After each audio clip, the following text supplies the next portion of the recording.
છોટાઉદેપુર જિલ્લામાં ટેકાના ભાવે મકાઈની ખરીદી અડધી કરાતા ખેડૂતો પાયમાલ થવા પામ્યા છે। છોટાઉદેપુર જિલ્લાના મકાઈ પકવતા હજારો ખેડૂતો પર પડતા પર પાટું જેવી સ્થિતિ સર્જાઈ છે।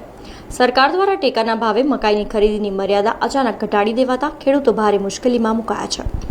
ગઈકાલથી અમલી બનેલા સરકારના એક નવા પરિપત્રને કારણે પાવી જેતપુર ખરીદ કેન્દ્ર પર પોતાની ઉપજ વેચવા આવેલા ખેડૂતોને ભારે આર્થિક નુકસાન વેઠવાનો વારો આવ્યો છે અને પકવેલો માલ પરત લઈ જવાની ફરજ પડી છે। ચાલુ સિઝનમાં છોટાઉદેપુર જિલ્લામાં 3600 કરતાં વધુ ખેડૂતોએ ટેકાના ભાવે મકાઈ વેચવા માટે ઓનલાઈન રજીસ્ટ્રેશન કરાવ્યું હતું, જે તે સમયે ખુલ્લા બજારમાં મકાઈનો ભાવ પ્રતિ મણ 400ની આસપાસ ચાલી રહ્યો હતો, જ્યારે સરકાર દ્વારા ખેડૂતોને આર્થિક ટેકો આપવા માટે 480નો ભાવ નક્કી કરવામાં આવ્યો હતો। સારા ભાવ મળવાની આશાએ ખેડૂતોએ મોટા પ્રમાણમાં વાવેતર અને મહેનત કરી હતી। અગાઉ સરકારના નિયમ મુજબ પ્રતિ ખેડૂત 60 કટ્ટા મકાઈ ખરીદવાની મર્યાદા નક્કી કરવામાં આવી હતી।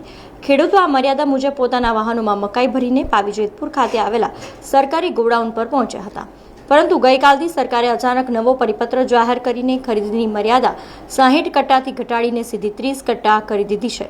આ અણધાર્યા નિર્ણયને કારણે પાવી જેતપુર ગોડાઉન ખાતે મકાઈ ભરીને આવેલા ખેડૂતો સ્તબ્ધ થઈ ગયા, જ્યાં અડધો અડધ માલ રિજેક્ટ થતા ખેડૂતોને મહા મહેનતે અને મોંઘા ભાડાના ટ્રેક્ટરો ભરીને લાવેલી મકાઈ પરત લઈ જવાનો વારો આવ્યો છે। સવારે ગોડાઉન પર કટ્ટા લઈને આવ્યા, એમાં 61 કટ્ટા થયેલા અને હવે 12 વાગે જેવો પરિપત્ર થયો એમ કરીને હવે 30 કટ્ટા ખરીદવાની વાત કરે છે અને 31 કટ્ટા પાછા અમારા જે તે વાહનમાં ભરી આપ્યા છે। હવે સરકાર ના પાડે છે એમ કરીને અમને કટ્ટા ભરી આપ્યા છે એટલે ના પાડે છે। અમારી માંગ પૂરેપૂરી સરકાર ખરીદે જ માંગ છે। છોટાઉદેપુર જિલ્લાના 3600 થી ઉપરાંત ખેડૂતોએ MSP ના ભાવે મકાઈનું રજીસ્ટ્રેશન કરાવેલું। મકાઈનો ભાવ હતો 480 રૂપિયા અને બજારની અંદર મકાઈનો 400ની આસપાસ ચાલી રહ્યો છે। આ ખેડૂતો જ્યારે પણ ડેપો મેનેજર સાહેબ અને બીજા અધિકારીઓ સાથે ચર્ચા કરે ત્યારે એ લોકો કહેતા કે ભાઈ હજુ બારદાન આવ્યા નથી, એટલે કોઈ પણ ટેકનિકલ કારણોસર બારદાન નથી આવ્યા, એને લઈ અને આ ખેડૂતની ખરીદી મોડી ચાલુ થઈ। એની અંદર 1/6 નવો પરિપત્ર રાજ્ય સરકાર દ્વારા કરવામાં આવ્યો। એની અંદર જે 60 કટ્ટા અગાઉના પરિપત્રમાં હતા એની જગ્યાએ 30 કટ્ટા કરી દેવામાં આવ્યા, એટલે ખેડૂતોને 50%નું નુકસાન છે। આજે અહીંયા ગાડી લગભગ 20-25 જેટલા ટ્રેક્ટરો છે, આ ટ્રેક્ટરોને ખાલી કરી અને સવારે ખરીદી ફૂલ કરેલી એની જગ્યાએ હવે એ લોકોને પાછા મોકલે છે। તો આ બધી તમામ ઘટનાઓથી ખેડૂતો ખૂબ હેરાન છે અને રાજ્ય સરકાર આટલું ઉદાર દિલ રાખે છે। રાજ્ય સરકાર દરેક સંકટોની અંદર ખેડૂતોની સાથે ઊભી રહે છે।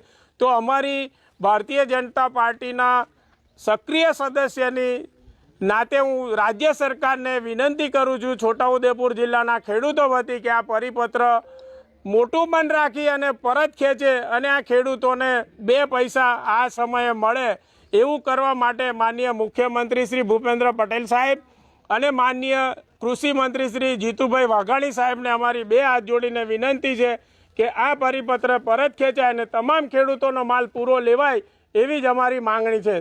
એમાં એવું છે કે પરિપત્રને આધીન અમારે ખરીદી કરવાની હોય છે, જે મકાઈ હોય છે, બાજરી હોય છે, જુવાર હોય છે।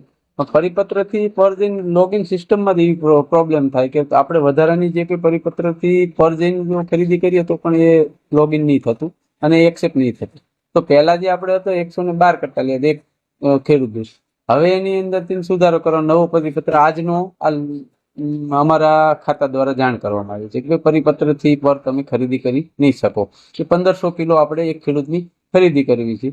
એમાં આ પ્રોબ્લેમ ઉભો થાય છે, દરેક ખેડૂતને સમસ્યા વધારશે। હેક્ટરે આપણે એ ટાઈમે અલગ પરિપત્ર હતો ને અત્યારનો પણ અલગ છે કે 112 કટ્ટા એટલે 280 મણ આપણે ત્યારે ખરીદ્યા હતા અને એક હેક્ટર દીઠ 140 મણ હતી। અત્યારે 2800 કિલોની જગ્યાએ 1500 કિલો કરવામાં આવી છે। 1500 કિલો આપણે એક ખેડૂત દીઠ કરી શકીએ છીએ ખરીદી। હા, 30 કટ્ટા આપણે 50 કિલોમાં 30 કટ્ટા ખરીદી શકીએ છીએ। ખેડૂતોની માંગણી એવું છે કે જે અમારું રજીસ્ટ્રેશન થયું તમે બધી ખરીદી કરો, અથવા તો જે કંઈ નથી તો પછી 2 હેક્ટર દીઠ જે હતું એને એ પ્રમાણે ખરીદી કરો।